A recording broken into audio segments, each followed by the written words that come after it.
Hello and welcome to the G3 Plus podcast. I'm delighted today to welcome back Jon Jayal from Quixant, and we're going to be talking today about supply chain issues as we usually do. We're going to be discussing about ICE as well, but I wanted to kick off things with you, Jon, really about what you saw last year. And you went to a series of exhibitions. You presented some products, and you managed to actually get out of the offices on the road for a little bit. And I want to welcome you to the podcast and find out a little bit about how your year went last year, and look a bit to the future as well. So, welcome, Jon. Thank you. Hi, Lewis. Happy New Year.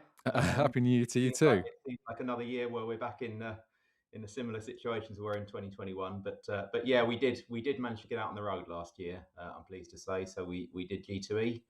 Managed to get out to the US. Personally, I didn't, but we have obviously a US team over there. And it was a different show, I think, for everybody. But the thing that was so desperately needed was to get in front of customers again. To have a bit of face time with people. And I know Abinay, our CTO, was seeing many of the customers. The US sales team was seeing many of the customers. And after working so collaboratively with them over sort of the 24 months preceding it, and doing that on VC, it was really good for them to see each other, sort of re-establish relationships, and also actually have a chance to thank them for for their business and their patience with us, and equally hopefully our patience with them as well. And I think that was really what it was about, is re-establishing contact with customers, putting out some of the new products we've got to show. And also talking about the future and what we see, going forward in the year ahead. Yeah, I think the difference that you have in actually meeting people at a show and at a conference, it's something that we've kind of missed, but and ascribing value to it is kind of tricky as well at this point. And we've got the whole kind of decision of the postponement of ICE at the moment.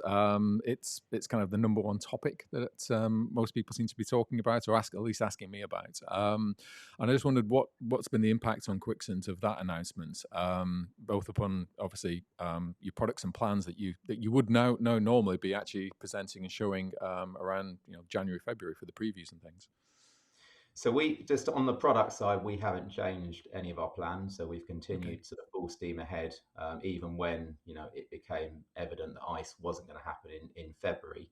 And of course, it's disappointing for us. We really wanted to do the show. I think we all felt that getting sort of the international aspect of ICE was really important to have in 2022. Sort of in a way, drawing a line under COVID if you can. And through no fault of anyone's, it's just not been possible to do. So we are disappointed it's not happening in February. And we will, we have supported ICE for many years. We will continue to support ICE for many years. And I think now really where we are is sort of watching what other exhibitors do, because G2E was a different show. Was a lot less stand space. It seemed to be occupied at the show.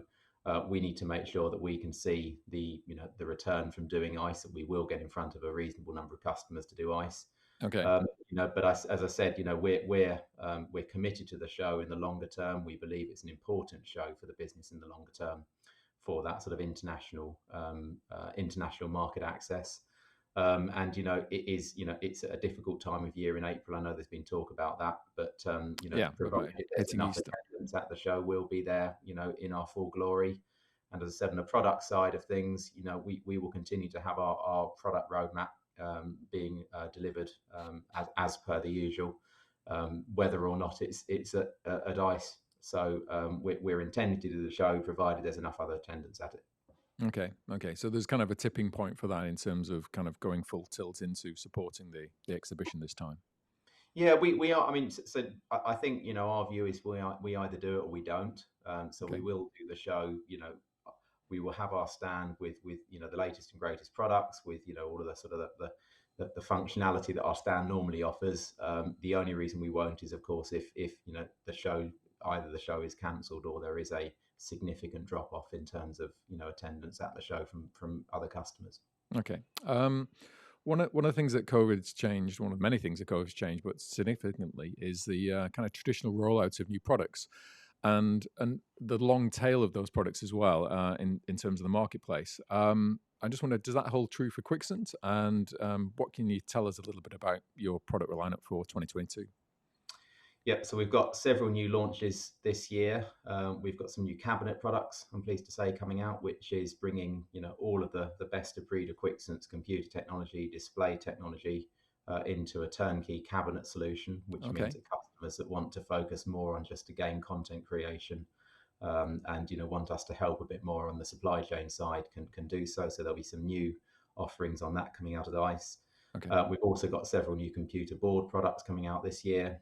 They were probably delayed by by at least sort of 6 to 12 months, principally because the sort of the customers were last year going through that sort of recovery phase and really thinking about trying to monetize on existing product rather than what's coming up next. okay, And that gave us a chance to sort of launch those new products coming out this year with a sort of a next generation of technology in them as well. So we've sort of taken advantage of that 6 to 12 month pause to bring out a sort of an even newer generation of product, which we think will be even more compelling and able to drive the latest games. So we've got a couple of new products coming out like that okay. in 2022. And I think you talked about the long tail of products. I mean, that's been a really hard challenge for us Yeah, in the last year because we do give a commitment to customers that we will keep them supported with their sort of sustaining product, their legacy product that they're using from us. And in the current climate where parts are in such short supply, when they're so difficult to find some of the more the more esoteric components that we need, yeah, um, it is very difficult because we don't have that flexibility as other sort of consumer markets do just to substitute alternative parts. So we've had to try and find sources of these components and maintain as much as we can a consistent bill of materials, even with products that are now several years old.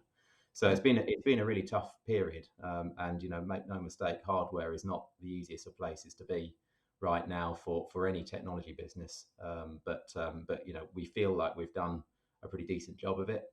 We committed a lot of the company's financial resources into buying stock so that we had as much as possible and uninterrupted supply through 2022. And we continue to adopt that policy, and as a result, I'm pretty proud of how we've conducted ourselves in keeping customers' manufacturing lines active, not causing any production stops, and also sort of making sure that we are regularly engaging with them around their forecasts so that we keep the right level of stock in our warehouses, and therefore can better predict that demand coming through. and is that generally around the industry as well, John? I mean, is that, the fact that you've managed to do that, is that happening elsewhere, or is it, is it kind of centered around yourselves at Quixent that you've been able to keep that kind of supply rolling through this period?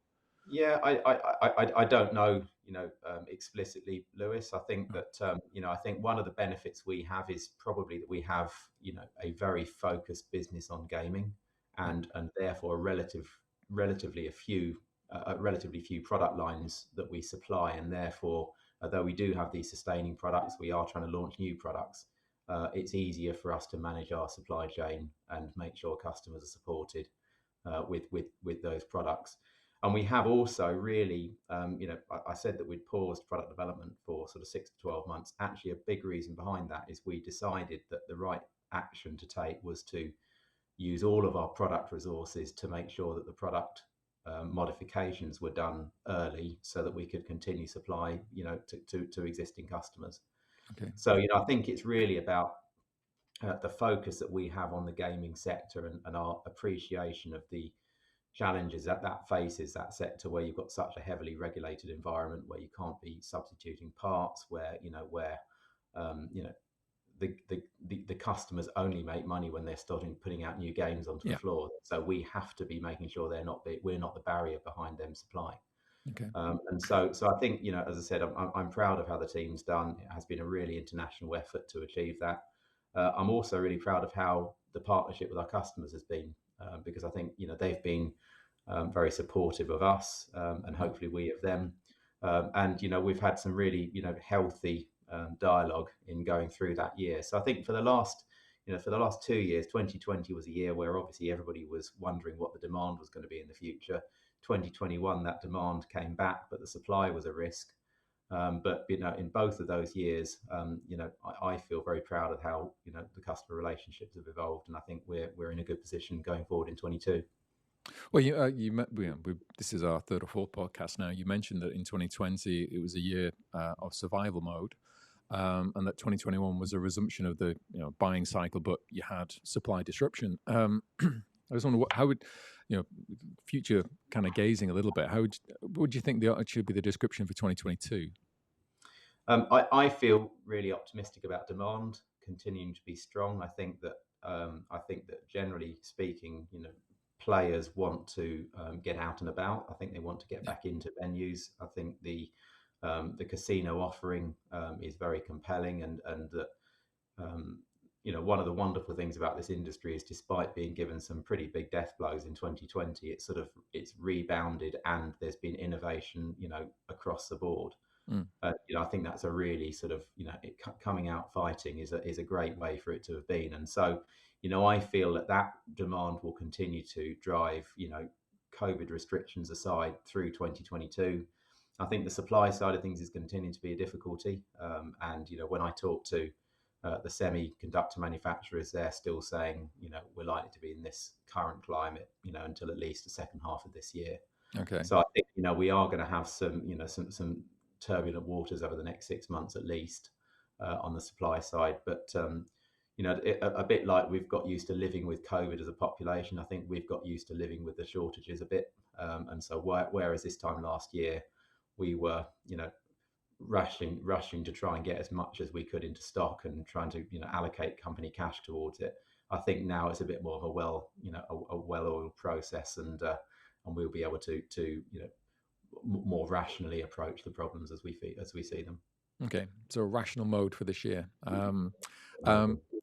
Looking back at the last 12 months, the 2021, I'm thinking of specific challenges that occurred or cropped up, and some of the ways that you dealt with those, and if you kind of have any specific achievements that you kind of you're especially proud of in terms of how you've supported customers through that. What has been a year of not just kind of obviously revenue problems, but supply chain problems or the rest of it? Is there anything that you would identify particularly as being a high point of 2021? I think it really was just I never want to be the company that stops the production line, because I know that is just such a destructive position for any customer to be in. And I think we generally did a very, very good job of pre-warning around shortage, because we have had to delay certain orders. It wasn't possible for us to deliver everything on time, but we've certainly been able to deliver all of the orders that the customers needed, within the revised dates that we gave them. So I think one is just a good degree of dialogue where there weren't surprises around deliveries, that all of that was well managed. Okay. I think the second thing is the boldness that we had around going in early and investing. And we've talked before about some of the pricing that we've seen happening in the components market. Yeah. And going in early, committing to that stock, without really any guarantee that we were going to sell it to customers, has meant that we protected them a lot from that inflation. And the gaming industry is extremely competitive, right now, and I suspect will continue to be, probably more so going forward. Yeah. And as a result, trying to protect customers from the worst of the inflation levels, which in some cases are 10, 15 times on certain components. I'm really pleased that we were bold and made those decisions early to try and protect their sale prices. Okay. You mentioned a little bit earlier about obviously the disruption, but also kind of getting used to it in some way. That kind of a long-term rhythm of what your expectations are. Do you think that there has been a kind of curbing of expectations, and we just now used to this erratic nature of the kind of short-term disruption? Have we got into the flow of that? Are customers kind of cognizant of that as well? Are they kind of being realistic about things as well? I think they are. I think what we've seen is a much greater degree of forward ordering. So Okay. better visibility, commitment from their side on what they're going to need over the coming months, and that really helps us, because that gives us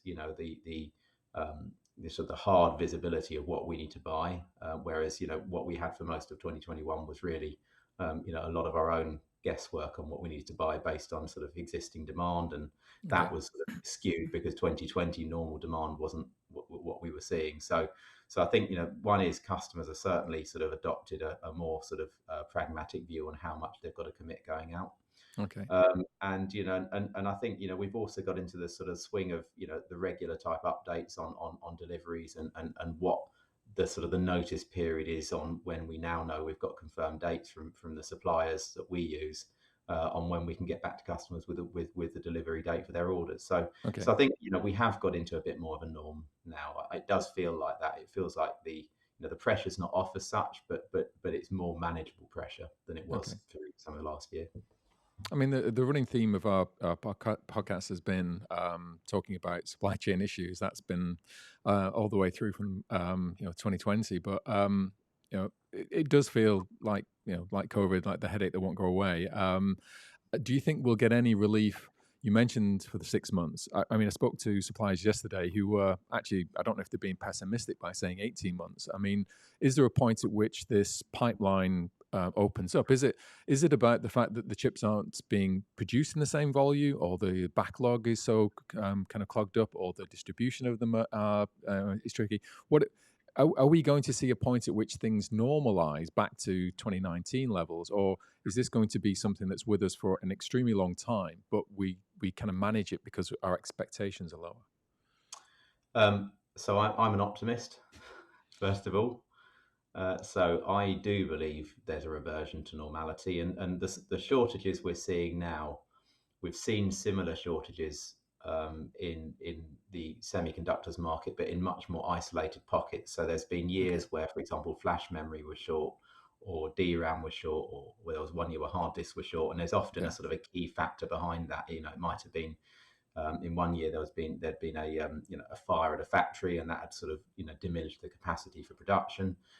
In other years, there were sort of other issues around upgrades on factories. They were upgrading the wafers to a higher to a smaller process, and that caused a slowdown in Okay. production. So there's always been sort of that cycle of shortages that you face. But I think the unusual effect this time is it's everything. So it's not just one Mhm. particular component line; it's every component line really um, that's A, costing more, and B, in much shorter supply.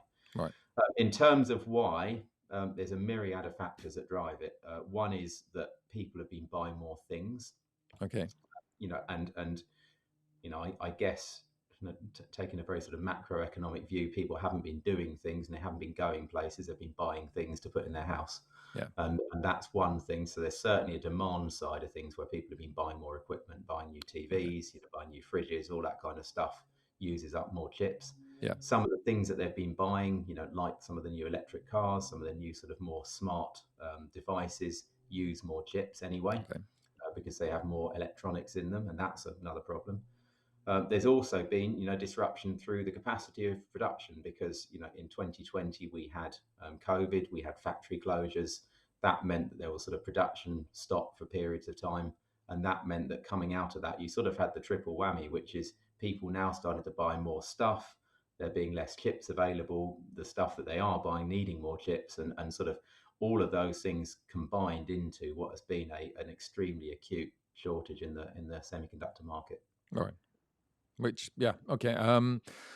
Sorry for taking it so kind of a wide picture. But in terms of those, the stock shortages, which are affecting all sectors at the moment, as you kind of pointed out, is gaming getting its fair share of the tech supply? And how are you working? You mentioned about buying in advance. How are you working to make sure that gaming is at the front of that queue when you've got so many other people? I imagine very large outfits and companies out there, your Teslas and your Apples and all the rest of it.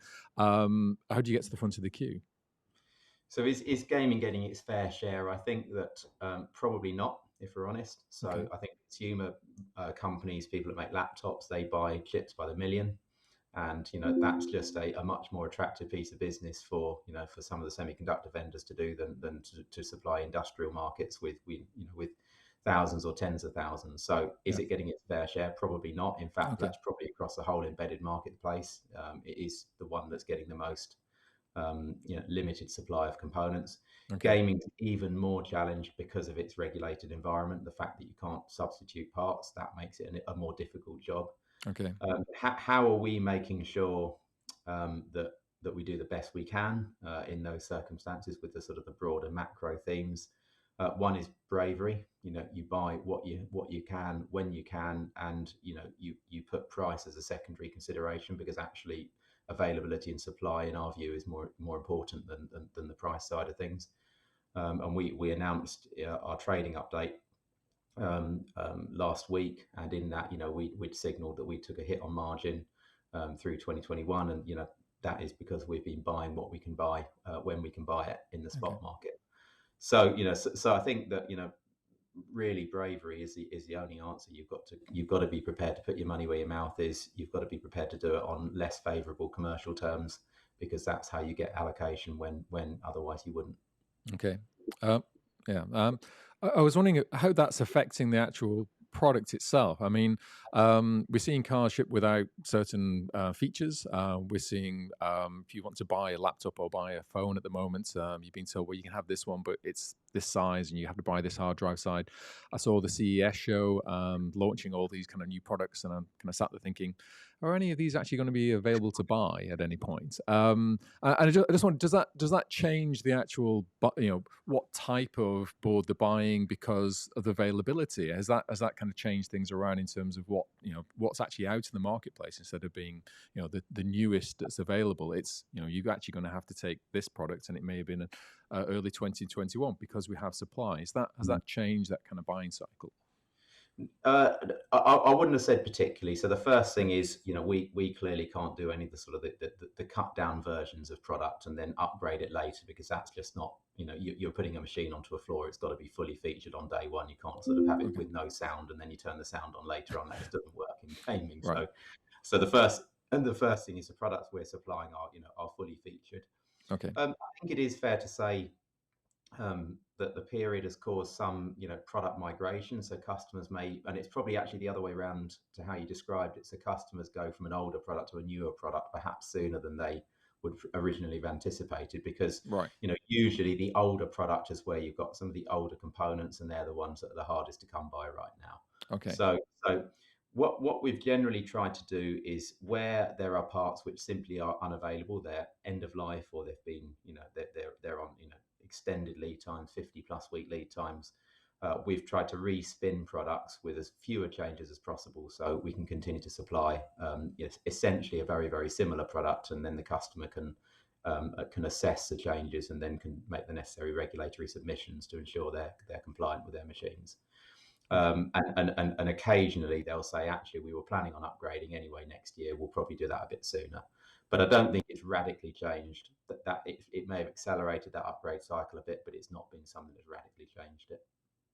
Okay. And I mean, as supply contracts and demand increases, I know you talked about absorbing some of this, passing some things on to customers, but what's happening to price at the minute? I mean, is it becoming a kind of extreme pinch point in terms of how dramatic the changes are for certain components? And is that really kind of, is it becoming a bidding kind of war between certain things as well? Yeah, in the supply chain side, yes. Okay. So as I said, you have to be bold. You buy what you can when you can buy it.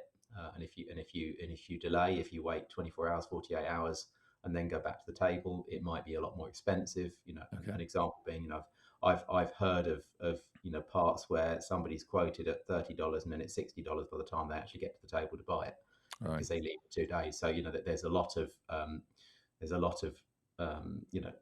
penalties for not making decisive action on buying parts. Yeah. And price is a really, really difficult topic right now. And it's something where, as you say, we've taken a hit on it. Customers have also taken price rises as well, All right. which we genuinely appreciate. I think it's right in these times where we're sort of sharing the pain of the problem, and equally when we come out of it, we'll be sharing the gain as well. So Yeah. so I think price is a challenge right now, and it's something facing all technology markets. I when I buy things on Amazon, I see things that I bought 2 years ago at half the price that they're being offered at right now, and that's just a factor of this sort of fairly incredible level of inflation we're seeing, Yeah. both in components, but also just more generally in the broader economy. You mentioned a little earlier about that kind of long tail obsolescence of you kind of build in to make sure that you have long term resilience to the products that you sell. Is that tricky when you got to kind of almost keep stock back in case those things and those components are needed by people who already have the boards as opposed to selling new ones? We would generally, so if we're doing a new product, we would generally, any of those sort of obsolete components, we'd design them out Okay, because we can't afford to use up that existing supply right. of components that sustaining customers' needs. So if there's something where we know we've got a limited allocation of that component, we would design it out of a new product if Okay, we can, so that we know that we can continue to supply the sort of the legacy business on those older products. okay. And going back to a little bit to the CES analogy that I mentioned before, where we saw so much new technology come out. I remember in October, Intel launched, demonstrated its new Alder Lake kind of chipset, and I was kind of again looking at it thinking, when does these kind of ultra new products come in, and when do you get your hands on those? Has that been pushed down further down the line as well? So that'll be out this year with our QMax 4. Okay, Uh, so we will have Alder Lake out this year. It's in development at the moment. Really, really nice part. I think it will be a good component for the gaming industry because it's got good graphics, and it's got a powerful Intel CPU, but it's also got a sort of quite an innovative architecture as well. So we're excited about that launch this year. okay, And it will be as usual with our products. It'll be packaged in a way that's easy to digest into a slot cabinet. So it's not sort of you don't need to do a load of work around our design to make it something that could be easily consumed into a slot cabinet, meet GNI 11 requirements, etc. So okay. that's going to be exciting product launch for us this year. Okay, yeah. I didn't know whether things would just be, lower expectations, I guess, about new technology, or just think, oh, you've got to be reasonable about this. But in actual fact, we will be getting kind of new tech and new launches as well, which is kind of really exciting. We did talk Yeah, about we did talk about. Sorry. we never set low expectations on product launches, so Yeah, we well, I don't know whether it should be tempered because of all all the external factors that we talk about. Whether you should be kind of going to what will be the iShow in April and think, well, is this going to be after 2 years? Should I be expecting to be wowed, or should I be expecting to, just to temper those expectations down a little bit? But no, it's good to hear that that. And again, I suppose from the disruption from the OEM side and from the OEM base, we've had so much work from home. We've had further COVID restrictions, and I didn't know if that was dampening innovation. Whether the new chips that are coming out that enable so much, and whether do you think we'll see gaming developers continue with that kind of level of innovation, or is technology still driving the sector to excite and challenge players, or has COVID kind of dampened that a little bit? I really firmly believe developers will still push the envelope on what's being offered in their titles, and I think part of that is around player expectations never stop going up. So Okay. you've got if you go into the sort of the film world, you've got more 4K, you've got more HDR content that's coming out.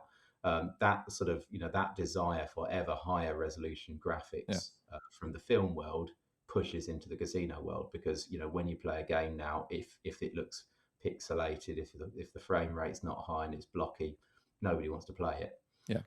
And it's funny if you look at sort of TV over in the UK now, and you're sort of looking at you're looking at terrestrial TV in standard definition, it looks absolutely dreadful. Yeah. If you've got a TV that's sort of that's reasonably large, it looks absolutely diabolical Yeah. watching terrestrial standard Yeah. definition There's no TV. going back, is there, at that point? There really isn't any going back, exactly. And so you've sort of got to take that analogy and apply that to gaming, that if people are not using the sort of the 4K type levels of display quality now, Yeah. they're going to look substandard relative to what the players are used to. Even if it's not benchmarked against other machines, just benchmarked against what they see on their TVs at home or their computer screens, Yeah. it's not going to look as good. Yeah, I think and one of the questions I wanted to ask you really was about we've been interviewing European casino groups recently, and a lot of them talk about stability and building back the customer base. but you've got customers coming back into locations after big gaps, and then as you say, looking at 4K TVs and HDR, and then they come onto the gaming floor, and there is that still expectation. That they will be actually playing things which kind of match the home environment that they've been up, as you say, buying chips and TVs for during lockdown. And I just wondered, do you think that optimism from yourselves through to the OEMs is actually permeating into the market as well? That we're seeing kind of an opportunity for growth in 2022, when we've had stability as being kind of the main issue, and keeping ourselves in business over the period from the last 2 years. Do you think there's actually an opportunity for growth now? And you mentioned optimism before, whether you see that in the marketplace. Yeah, I do. I think I think the growth in the market is fundamentally, I firmly believe that players want an experience of a casino, and I think all of the time that you're you're at home and looking at a screen for a lot of the time, far too much of the time, I hasten to add, that any of us would want. Yeah, The experience of going into into a well organized venue with great games that are innovative, that offer an experience which is better than you can get on your your desktop. I think that's always going to be a compelling drive, and I think actually, arguably, what COVID's made us all realise is how important going out is. yeah, And beforehand, when you're traveling so much, or you're going on holidays all of the time, you forget how important going out is. And actually, it's quite nice to be at home a bit. But now, for me, I probably go out more often now than I did before, when restrictions allow, because actually it's just such a novelty. yeah, and Of seizing the experience. opportunity as well, isn't it? It's It's the about opportunity. Yeah. Well, you never know when you're in lockdown yeah, if yeah, things yeah, things precisely. just break Go up and do and it you while have you can. yeah. Yeah, But yeah, no, so I think arguably, actually, this is a renaissance of more, more people that are going out. And one of the things that I've been really interested in watching is in the UK pub market, how landlords are seen to be investing heavily into their real estate. With more F&B offerings, better F&B offerings, new machines, new sort of pool tables, dartboards, etc. And it sort of felt like what you would have thought happened after COVID is everybody went and said, right, we've got to go and save some money. We've got to try and get up, recover our money. But actually, it was been almost the opposite. It's been let's go and make our offering even better, so that when people come back, they're going to want to stay coming back. yeah. It's not a sort of a novelty and then it wears out. It's actually, this is such a great place to come to. I want to come here more often. Which kind of bleeds into my final question. Really, is about when we kind of last talked. You mentioned about this period being uncomfortable for all of us in the industry, and that kind of stuck with me to the point where, do you think disruption actually can be a positive element as well, in terms of a change that kind of reinvigorates a little bit in terms of where we're at, not just about the negativity, but as a positive influence as well. I 100% believe in that. So it is uncomfortable. It's uncomfortable because, I think everybody that's been close to the gaming market has stared into the precipice over the last 24 months at some point, and they've seen, something that could be fairly catastrophic to their business, to their customers' businesses, to the state of the future of the industry. And it's been very uncomfortable being in those situations. But what it does do is it sharpens you up. Mm, And ultimately, for the players, what it means is they'll get a better offering, because everybody will be thinking about how to innovate more. yeah, Everybody will be hungrier for that innovation, and the venues will be pushing into that with investment, and therefore for the players that means a better experience, and therefore I think it is only a good thing. So in summary, yeah, I do think the disruption is a long term a positive for the health of the industry, albeit it's not comfortable at the time when you're going through it. yeah, yeah. I agree. And I don't want to jinx things by saying I look forward to seeing you at the show coming up. And that's been kind of a rolling theme of these podcasts. But I do look forward to seeing you at the show, hopefully Likewise, yeah. In April. And but if in the meantime something else happens, then I'll quite happily have another one of these podcasts. I know that was kind of genuinely very informative, and thanks for spending the time with us again today, John. Thank you. No, I really enjoyed it. Thanks, Lewis. It's been great to speak to you again. Speak to you again, and hopefully in person very soon. Indeed, yeah. Hopefully, dice. Okay, bye. Bye.